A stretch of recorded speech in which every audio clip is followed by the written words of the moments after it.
একটা শব্দ আছে, পরিস্থিতি। অনেক মানুষের মুখে আমরা এই শব্দ শুনি। জীবনে যখন অসফল হই, দুঃখ আসে, সংকট আসে, কোনো বিপদ ঘনিয়ে আসে, তখন সমস্ত দোষ আমরা পরিস্থিতির ওপর চাপিয়ে দিই। আর দেখতে গেলে কোথাও না কোথাও ঠিকই করি।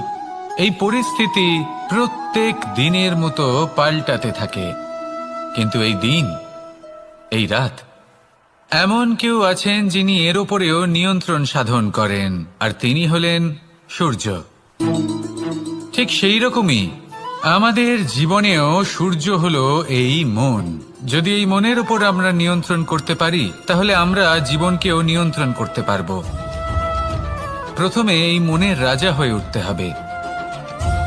তাই মনে রাখবেন, যদি মন দুর্বল হয়, তাহলে পরিস্থিতি আমাদের সমস্যা বলে মনে হবে। এই মন যদি স্থির হয়,